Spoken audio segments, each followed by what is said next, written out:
This word in your ear is brought to you thanks to NordVPN, and VPN stands for, remind me, Mark Ellen. I think you'll find it's Virtual Private Network. Let me write that down. Virtual Private Network. Read my lips. Virtual Private Network is a way to keep your data safe on the internet whenever you're logging in, either at home or abroad. It protects your identity and encrypts your data so that nobody can steal your identity. And at the same time, it enables you to access the internet via servers in more than 50, count them, 50 different countries. This means you can often sidestep region restrictions and stream movies and TV programs from all around the world. Do you know what I've been watching this week? Two odd things of a kind of football nature, although in neither case was I watching them particularly for the football. One was that extraordinary clip I think I sent you of a game that took place at Charlton Athletics ground. It's fantastic. Last week, which was entirely being contested by social media stars, wasn't it? YouTubers and the like. Yeah. And there were how many people there, Mark? It sold out 27,000. 27,000 tickets. They could have sold Wembley, they said 3 times. They had 3.4 million viewers on Channel 4 and 22 million streams on YouTube. That is huge. It's absolutely huge. And it's a bunch of YouTubers playing football. Yeah, that's to see people like Chunkz, Pieface and the Beast. Absolutely fantastic. Is this the future of sport, or is it the future of entertainment? It's absolutely astonishing. It also ties in with a thing I read somewhere this week that's saying there's never been a time when the kind of interests and tastes of people in their 20s have been such a closed book to people in their 60s and 70s. Yeah, because they're going, who are these people? I've never heard of them. They've appeared from nowhere. It's extraordinary. Absolutely incredible. And on a more serious note, the other interesting thing of a football-related nature that I saw, and bear with me, Mark, and go and look at this. It's on YouTube. It sounds very unpromising. It's Gary Neville talking to Paul Scholes on a. I've seen it. Have you seen the whole thing? I've seen it. It's incredibly fun. I think I watched the entire thing. It's about 18, 20 minutes long, isn't it? Well, I think you may not have seen all of it because it's in various different pieces. Because some of it's very funny, and Paul Scholes is incredibly good value because he's straight and to the point, and he'll give you an answer to your question. But the other thing is he talks about he's got an autistic son. Yeah. And I'd never heard anybody talk about this kind of thing in the way that he talks about it. It stopped me in my tracks. Yeah, it is. It's really moving. It's extraordinary. It's extraordinary, the whole thing. You can find that on the internet or wherever you get your videos. So anyway, highly recommended. Gary Neville talking to Paul Scholes on the overlap. So back to NordVPN, you can take advantage of a deal where you can try NordVPN by going to NordVPN/YourEar, or just use the code YourEar to get a huge discount off your NordVPN plan and 1 additional month for free. And also a bonus gift. And it's risk-free because there's a 30-day money-back guarantee. As ever, you can get full details in the show notes.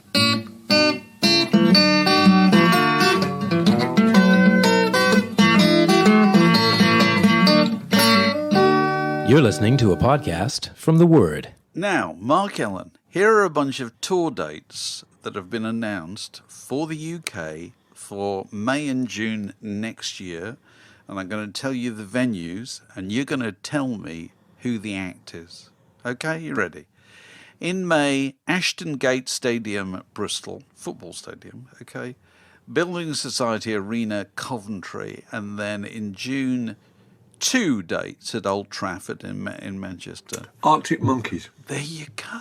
Yeah, they're huge, aren't they? Can I just continue with these dates? No, they're absolutely solid. Riverside Stadium, Middlesbrough, Carrow Road, Norwich, Hillsborough, 2 Hillsboroughs, Swansea, the Ageas Bowl in Southampton, 2 Emirates, and Malahide Castle in Dublin, Bellahouston Park in Glasgow. I was thinking to myself, massive, isn't it? In their pomp, did the Rolling Stones ever play to that number of people in the UK? I don't think they did they? Oh, that's a good. Would you In talk? their You mean talk about the 1970s? No, I'm probably talking about later than that. Yeah. Because nobody played that bigger.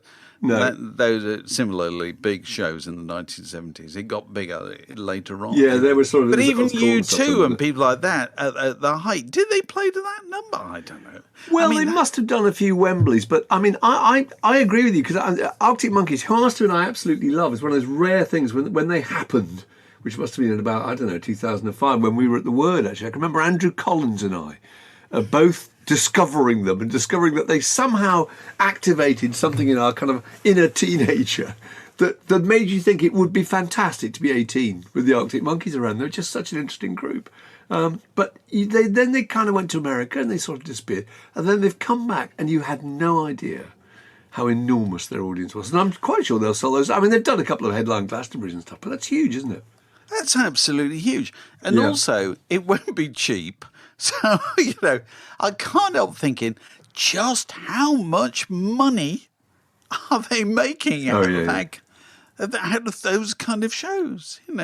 No wonder the likes of Paul McCartney and Bruce Springsteen don't retire, keep coming back, because the paydays. God, if you're paying absolutely 50,000 seater at even £100 a ticket, I mean, what's just ridiculous? Think about it. There's never been, which may account for why Ian Brown has been out again in the last week or so, to some hilarity, performing. That is an amazing story, isn't it? Go on. Well, just that Ian Brown, before social media, you could start a tour, and by the time Record Mirror had printed their review of your first gig at the Leicester de Montfort Hall, you'd be halfway around anyway, and they'd be saying, this isn't worth the ticket, approach with caution.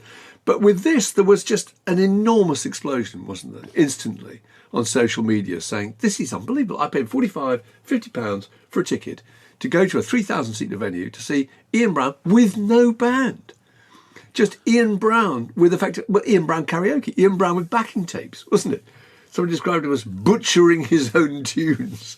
And also, Ian Brown, let's be honest, is not the strongest member of the Stone Roses in terms of his capabilities, and is the most likely to be exposed if out on his own, without auto-tune, etc., etc. Don't you think? And not theatrical either. And even if he was, we had this conversation yesterday. If Mick Jagger went out on his own with just a series of backing tracks, you wouldn't be captivated either.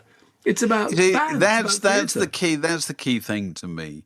Is that, on the face of it, you might say go and see Ian Brown performing with a backing track is in many senses better because it's going to sound like the record, because that's what people want usually, something to sound like the record. But I think what a singer appearing on his own in front of a backcloth, just singing live vocals to his backing track, just indicates the great truth that what you like about bands is bands just have a kind of drama to them. Completely. That if you take it away, you're just looking at a bloke. And it doesn't matter if that bloke is Sam Cooke or Ian Brown. It's boring, you know what I mean? Because there's nothing to look at. And even if a band doesn't appear to do anything very theatrical, it is by its very nature theatrical, isn't it? It is. It's the internal drama. It's the looks between them. It's the dynamic. Absolutely. Your eye travels around, the stage, and looking at what this person's doing and what that person's doing. Yeah, every screenshot of the E Street Band is always a two-shot, isn't it? It's never somebody on their own. It's somebody reacting to the drummer, the piano player. Well, the reason that, as I've said this loads of times, the reason The Last Waltz, the Martin Scorsese film about the band's supposed last show, is the greatest in-concert film ever made, is it's all two shots. You never see a shot in that film of one musician. Yeah. It's always two or three or four. And it's always the way they're looking at each other. Yeah. Suddenly, a bloke on his own, it only works if it's a comedian, because a comedian is talking to you and you're responding to him, her, whereas a solo singer on their own just looks ridiculous, you know? And it's just by its very nature boring. If, in addition to that, you possibly have difficulties with pitching, like Ian Brown does. Ian Brown famously does. I know. You may be making a rod for your own back. Although I'm just looking before we started recording this, I noted he played in Manchester last night, and apparently loads of people took to social media. They always say took to social media. To say actually he's really good. You know, well, there's bound to be a reaction. That was a reaction after the first gig. A load of people said, "I really, really enjoyed it." Obviously, it means a huge amount to a load of people. But the idea that he's playing his solo material on not any Stone Roses stuff, as far as I can see, is also pretty peculiar. It seems like thin gruel, but who are we to know, Dave? And if anybody listening went and has anything to add to this, do please let us know. The Word Podcast, prime cuts of popular culture served fresh each week. Now, if you were a Patreon supporter, you'd be looking at this and not just listening to it. You'd also know that the record I'm holding up, which came out 50 years ago this week, is, what is it, Mark? It's Nuggets. There you go. It's Nuggets, the compilation put together by Lenny Kaye in what was it? It came out October the 2nd, 1972. And I think I'm right in saying that is the most famous, but it's possibly the most influential compilation ever released, because it's the foundation of an entire movement, isn't it? An entire aesthetic. You know, if you think about the acts that were on that, Nas, Electric Prunes, The Seeds, Amboy Dukes, Chocolate Watch Band, you know, that whole kind of aesthetic was what was carried through in the kind of underground magazines like Zigzag. It was one of the main cornerstones of Mojo, wasn't it, really, when we started that in 1992? That's the interesting and you look thing. at those kind of social media. Many years later, it's actually more influential now than it was then. Yeah. I mean, because 1972, the interesting thing is, it's full of records that were kind of forgotten in 1972. And most of them had come out in 1967, which was, if you think about it, it's only 4 or 5 years before. It's incredible, isn't it? And yet they seem history. Point. Yeah. They seemed like, Lenny Kaye has somehow dug up these things and found them and managed to clear the rights to them, you know. So, first of all, it's a brilliant idea. It was Jack Holtzman's idea. Yeah. Jack Holtzman of Elektra Records, and got Lenny Kaye to do it, who did it terribly well, and it's beautifully packaged. Yeah. And it's fantastic sleeve notes and so forth. And it is the coolest compilation ever compiled. No doubt about that at all. But its influence is greater, it has been greater over the last 20 years than it was in the 30 years before then. Because as you say, that whole kind of aesthetic, which seems to me to be always based on the idea that these people were too good and too strange to ever really be hits. But actually, nearly all of the songs on that actually were a hit in some degree. They did do quite well. Regional in America. Yeah, so it wouldn't necessarily be known by anybody. Not be national, no. No, it's a different thing. It doesn't exist in Britain, that kind of thing, you know, whereas America's obviously big enough to do it. But it's still that idea of a kind of beautiful losers, isn't it? Yeah, it is. Is the too beautiful for this world. Exactly. That's why people always want to tell you that whatever they happen to like, and it doesn't matter who it is, they'll say it's really underrated, because nothing makes people shrivel up more than the idea that the thing they like, everybody else likes as well. It's that idea that it's the thing I like that is just too good for everybody else. Yeah, there's so many groups like that. I mean, it's slightly out of this kind of area, but there's groups like The Replacements and Big Star, where those groups that kind of just Big Star, perfect. They summed it up. There's too impossibly beautiful and fabulous to be commercial, you know. Yeah, absolutely. But the thing that struck me is that over the years there've been so many groups that when they arrived, you felt they'd come straight out of Nuggets' world. Yes. Because of the way they looked. I'll give you some examples. The Ramones, the Charlatans, REM, the Inspiral Carpets, you know, the Hives, the White Stripes. They just looked like groups who've just literally been teleported from 1967. Anything straight out of that record. Absolutely, and if you ask them to give you a list of their influences, they would mention probably a load of groups that are on this kind of record. That I'm in the tradition of that kind of thing. Do you know the funny thing about this record that just struck me this morning? It's brilliantly done, no doubt about it. Absolutely brilliantly done, faultless. It's clearly been massively influential. I don't like listening to it because I don't like most of those groups because I don't like the idea of it. I like the idea of it. I know exactly. No, you like the haircuts. But it's so I don't think the Americans knew how to record those kind of bands in those days. I'd rather listen to the Pretty Things or something like that. To me, they just sound a bit kind of thin. But they're still at that tail end of that kind of early psychedelic period where they're actually songs. They're all only about 3 minutes long. They're not great psychedelic wig ads. It's quite interesting. No, and I think I can't work out if it's nostalgia as well. Is it the first record that came out that went back to the past as a slice of nostalgia?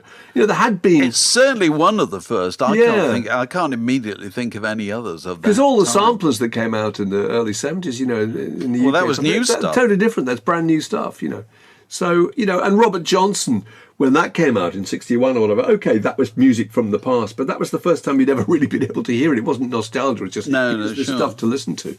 So I think it's incredibly influential. Because not long after this, there was a compilation which Roy Carr and I think Charlie Murray did, called Hard Up Heroes. Do you remember that? Came out with the Decca label. And that was a load of stuff that had come out on Decca in the 60s and done nothing at all. But it had been mainly done by people like David Bowie and Joe Cocker, I think, and people like that. That was a kind of a bit of a similar idea that, let's go back to the past. But the amazing thing, again, the past in those days was not that long ago. No. It was just a few years before. It's like we've said before, in 1966, when the Beatles announced that they weren't going to put a record out for Christmas, an LP out for Christmas, EMI put out a collection of Beatles oldies. Yeah. And those were records that in many cases had come out about a year before. And they were oldies. The very idea of going back a year seemed extraordinary retro in 1966.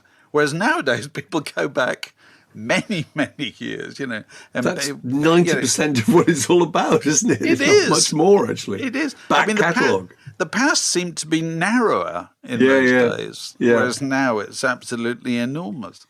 And of course, we've been reminded of this week with the death of Joe Bussard, the American collector and archivist and evangelist for the era of the 78 and kind of acoustic country blues and hot jazz and so forth. If you've never seen a film called I think it's called Desperate Man Blues, it is, isn't it? Yeah, it is.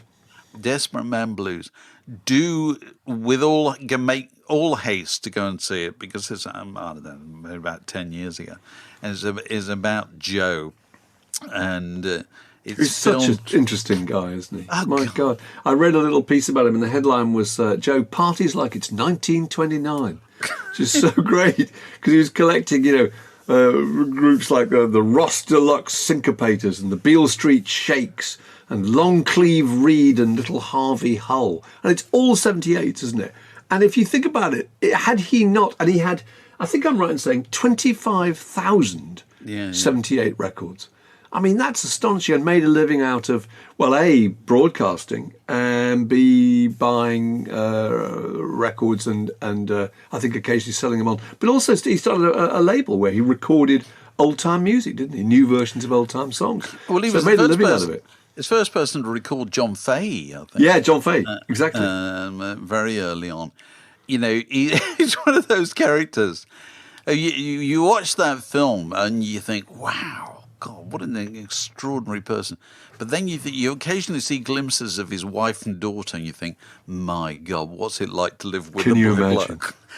the entire domestic setup is dominated by the 25,000. 25,078. 78. But the thing I warmed to about him is that, he's a terrific performer in front of the camera.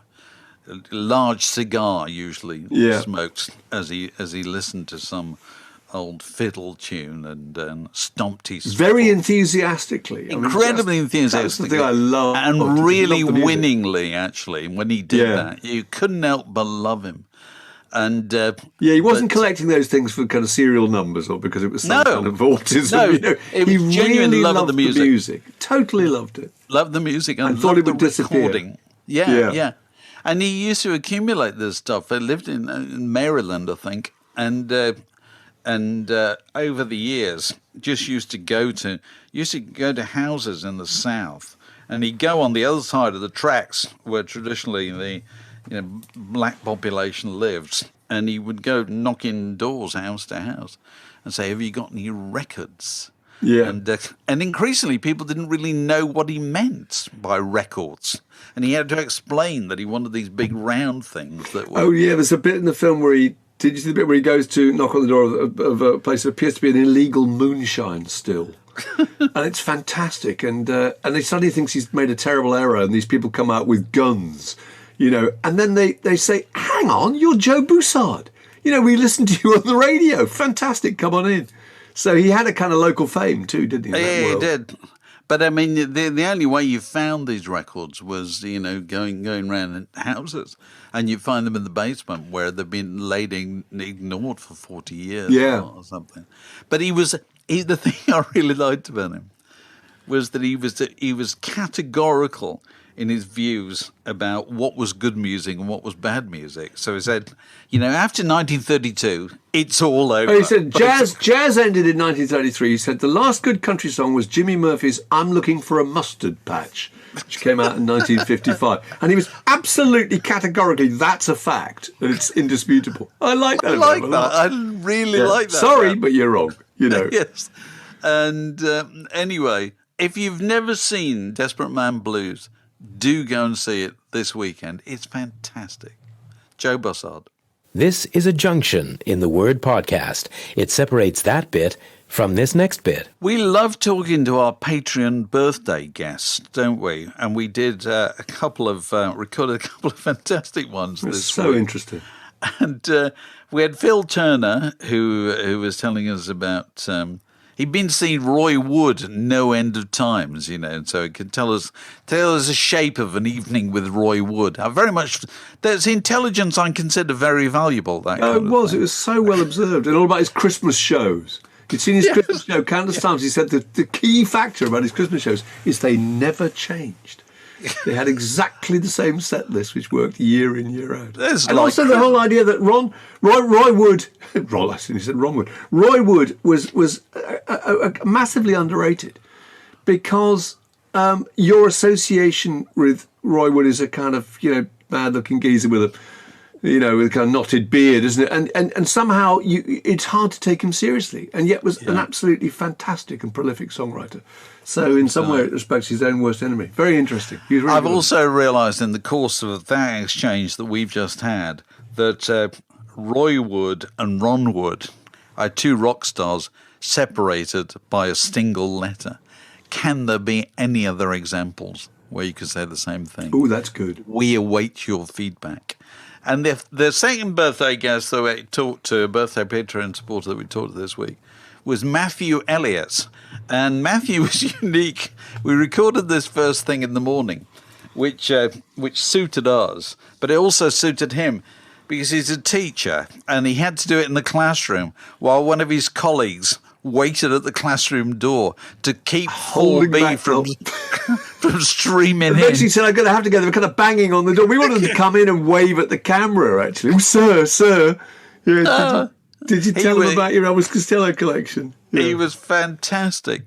And he actually opened one of his birthday presents live in the middle of the recording to reveal that it was a mate had bought him an old copy of Keith Jarrett's Cologne concert. on the basis of which he told us the story behind the Cologne concert. Which I didn't know. Did you know that? Which I didn't know, but I think we'll leave it to other people. You know, they might, other Patreon supporters may care to go and have a look and find out more about those, of the story behind that. Really, and also, fantastic. Strangely enough, it was a wonderful example of the kind of, you know, how people are not as stereotypical as people like to think. So the two poles of his kind of musical passions were Keith Jarrett and Taylor Swift. Yeah. Which is not what you expect at all. That was an interesting thread, I thought. He said at the age of 48, for various reasons, he kind of made a connection with Taylor Swift. He said he hadn't felt that way about music, that he'd bonded with it, that it meant that much since he was a teenager. I thought that was quite interesting, actually. We love to hear from people. You know, we love to hear from birthday guests, and if you want to be one of those, you can find out about how to do that on patreon.com/wordinyour-ear. We look forward to hearing from you.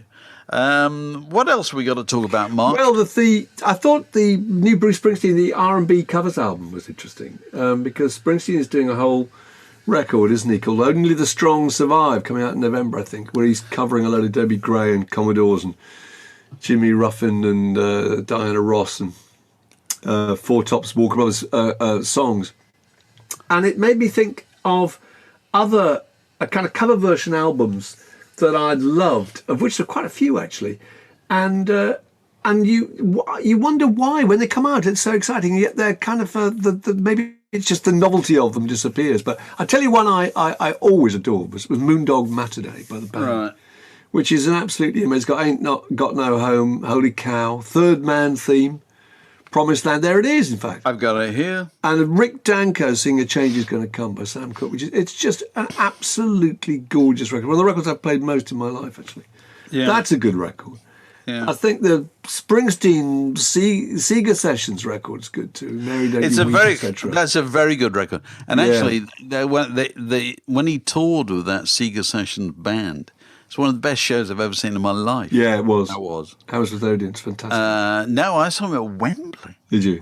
Sure, I saw him at Wembley, and it was just sensational because you got, you know, there are no dips when somebody's doing, you know, somebody else's material. Yeah. Yeah, because you pick the best stuff. Whereas when an artist goes out, generally, they're playing their new stuff alongside their old stuff. And it's new just stuff, wonderful. trying 16-piece band. It's fantastic. Suffer by comparison. I tell you what was Irish Heartbeat. Do you remember that one? Irish Heartbeat, the Van Morrison Chieftains record is a really good great record with Carrick Fergus and Star of the County Down. It has a kind of atmosphere of slightly forced jollity about it, but it still works. I tell you what I've found here. I've got two records which came out quite near to each other. Yeah, that's David Bowie Pin-Ups and Brian Ferry These Foolish Things. So that was when this kind of record came into vogue, isn't it? You know, the early 70s. Well, that was Ferry's first solo album, which is interesting that he should do a whole album of covers. I think it was. Wasn't it? Yeah. And his second solo album was also cover versions at other times. Was it? Other place. Yeah. I think it was, yeah. He didn't start doing stuff. He did Hard Rain, didn't he? Yeah. These Foolish Things. Which I always like, Hard Rains Are Gonna Fall by Brian Ferry. But Bowie's Pin-Up's got a great version of See Emily Play on it. I remember in Sorrow, lovely version of Sorrow. And then there's this, John Lennon, Rock and Roll. I always thought it a bit disappointing, actually. I don't know. Stand By Me is wonderful. It's very. I think the only good track on there, the only one I really like on this, Just Because, that's the last track, it's the Lloyd Price song. And of course, we all know why he had to do this, because he borrowed some of the words from Chuck Berry's "You Can't Catch Me" for Come Together. Come Together. Yeah, come old flat up. And therefore, Morris Levy, he had to agree that he was going to do an album of old rock and roll favourites. Yeah. And it's got the somewhat dead hand of Phil Spector all over it at that point. You know, it was just kind of overdoing it. But I mean, Paul McCartney did too, didn't he? Paul McCartney did a fantastic one. Absolutely, I've got the Russian version, which I bought in Russia. Oh, there right. it is, which is actually, that's the Russian for back in the USSR, which is, it's brilliant. Kansas City, 20 Flight Rock, Lordy Miss Claudie. It's a great record, and he did it, I think, because Press to Play had come out a little bit before and had got incredibly tepid reviews, and he didn't quite know what to do, and he had various people in the studio. I think Nick Garvey of the Motors, Mick Gallagher of the Blockheads, various people. And he just in 2 days just recorded all these old rock and roll covers. It's a really... And then had this great idea that he was going to put it out in Russia and make it look like it was somehow a bootleg that had been imported from Russia. And it kind of worked, actually. It's a terrific record. Really terrific. But he did it again, didn't he? Run Devil Run. Yeah, he did. He did one with David Gilmour and various people on it. Was that the one? Mick Green. And Mick Green of the Pirates, that's right. Yeah. Yeah. But you are faced with the problem that once the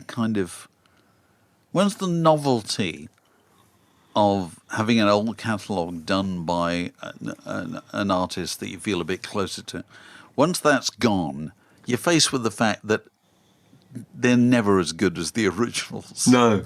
Because they can't be, you know what I mean?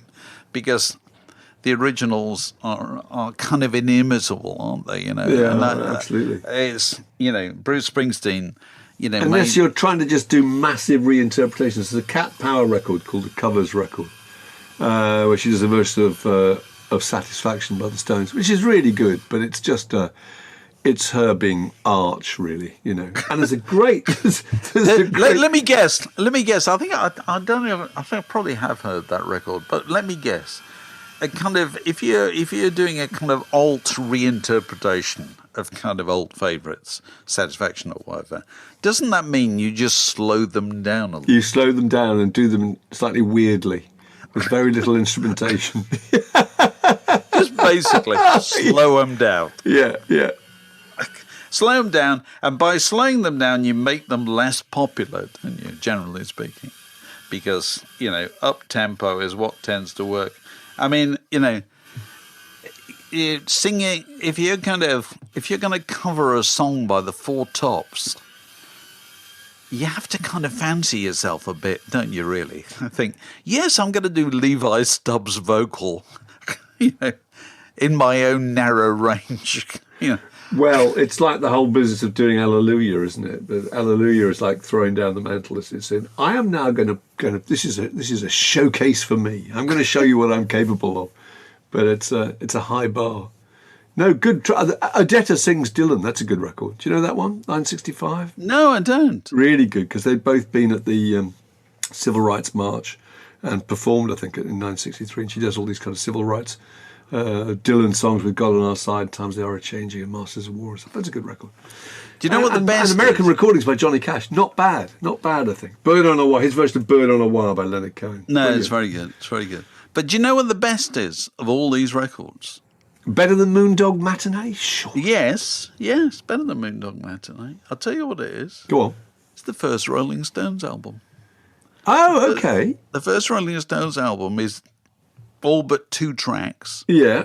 Of Slim Harpo, Jimmy Reed, Chuck Berry, Muddy Waters, Bo Diddley. Yeah. They're American jukebox R&B hits done by a British group at the start of their career, rather than at the end, as they tend to be done nowadays, these kind of records. It is still... There's one Jagger Richards, isn't there? Tell Me You're Coming Back to Me. Tell Me. But that's the only one, isn't it? I mean, the rest are all covers. I think Now I've Got a Witness is an instrumental, which is effectively. Oh yes, it's on Nanka Feld's yeah. yeah. But the rest of them are all tunes by their kind of R&B heroes, and I think it still holds up. And I'll fight anybody who says different. The word podcast. Clearly, there is no plan. I know terrible band names is a very rich theme for this podcast, but I think we should resuscitate it actually in the light of the fact that Johnny Burrell of Razorlight has a new group. And what are they called, Dave? Go on. They're called. Surprise me. This really is I think the most frightful name. They're called Jealous Nostril. I'll say it again. Jealous Nostril. I know. It just sits there, doesn't it? Just there's nothing you can do with that. It closes down the imagination. Don't you think? It's a shocker. Along there with, I mean, go on. Isn't it? I read this interview with him the other day, and I always hate doing that because I'll always come away from a Johnny Borrell interview feeling slightly angry with myself for taking the time to read it. I think the rationale behind choosing that particular name was, we just want people to underestimate us. I think that what he was trying to go for was this kind of this arty sort of view that if the name's really bad and people automatically think the group's rubbish, then they'll automatically be better than they think they're going to be, which is non sequitur. It lowers your expectations. And it is going to be rubbish. Yeah. But so enlighten me, Alex. Enlighten us. So Razorlight continues to exist. Yeah, they do. So this is a kind of, this is a tangential project. So you've got to have a name that doesn't suggest that you're trying to steal Razorlight's thunder. Well, Razorlight clearly pays the bills because I occasionally play in a band with a member of Razorlight, and it was done, I think, a little bit begrudgingly. It took a while, but because so many noughties bands are getting back together now, and there's so much money. If Milburn can go out and forge a career, then Razorlight can do it. My guess is that Johnny Borrell wants this new band. Sorry, Johnny Borrell wants this new band to be his thing, and Razorlight is just footing the bill for it. Basically, he's always really desperately wanted to be authentic. He's just kind of got this. I think I don't know. It's sort of outsider mentality, but he doesn't profess it very well. Remember that Enemy interview years ago when he said, "Oh, if Dylan's making the chips, I'm pouring the champagne," and he's full of stuff like that. And I think this is, he wants this to be his thing, but it will never be his thing if it's called Jealous Nostril, because it deadens the whole concept. There are various groups. Can you imagine going on stage first and saying, "Ladies and gentlemen, thank you very much. You've come a long way. Good evening, Wembley. Would you please welcome Jealous Nostril." You won't be saying Wembley, Jealous Nostril. Wembley, Weatherspoons. Yeah, that's right. We'll like it. Lord. We have been Jealous Nostril. What's the name? Jealous Nostril. Give me a J. Give me a... Oh, my God almighty. Jealous Nostril. Do you think people in 40 years' time will be talking about, having gone to see the Nostril at their first ever London show? Yeah, I was an early believer. No, I don't think so. So we were discussing this. Groups, we were discussing this on one of those birthday podcasts where we were discussing in the light of Prefab Sprout. Prefab Sprout, I think Prefab Sprout are one of those names that completely limits the degree of respectability, credibility that they might have. The acid test, I think, is if you can tell anybody over the age of 50 who's possibly a kind of non-music person at a party that hand on heart, one of your favourite groups is Prefab Sprout, without feeling embarrassed about it, then it's clearly a bad name. Smashing Pumpkins, I think, another one. Don't you think? Just can't. I don't know. I think Smashing Pumpkins is great. Yeah, I you know what I think actually? I think the key is picking something that's not slightly gross. You see, Smashing Pumpkins and Wet Leg are a prime example. They should be really, really bad band names, but to me at least, they're really oddly good and oddly dynamic, because Legs and Pumpkins don't bring up any negative connotations in my brain, at least. However, Nostrils are slightly icky, aren't they? And Sprouts, nobody likes Sprouts. I think I like Sprouts, actually. What's the story behind Wet Leg? Wet Leg. So apparently, the name came about. They were just playing with emojis on their phone, and it was just the first two emojis that came up. It was the water splash and the leg, and that was it. But Wet Leg is just one giant in-joke anyway, so that's kind of their thing. That's right. That's true. But there's no great depth behind the meaning of the name. But there's certain groups, Baby Shambles, Limp Bizkit, terrible name. Surely, I don't know. Well, that didn't hold them back. Didn't hold them back. Arctic Monkeys, I still think is a terrible name, actually. But again, it doesn't matter. Worst name for a group ever, the Beatles. So, you know... there you go. Great names for groups. De La Soul. Wonderful name. The Libertines. REM. REM's fantastic. Again, it's one of those names where once you discover what it is, it's even more magical, what REM means, you know. Talking Heads. Fantastic name, I think. Foo Fighters. The Clash. I love The Clash. Yeah, that's a good name. It's just so dynamic and final. It is. So of all the many groups you've been in, Alex, what's the most ridiculous name that any of them have had, even for just a couple of days? The Snuggle Whippers. The Snuggle Whippers. Okay. Yeah. How long did they last? Snuggle Whippers. Oh, God, a few weeks. And they're all songs about seagulls and things like that. You know, they're expected to be... Is that a genre? Songs about seagulls? Yeah, it should be. What kind of band? Well, they're just one of those kind of seagull song bands, you know. Yeah, Seagull Rock. Seagull Rock. Yeah. More songs about seagulls and chips.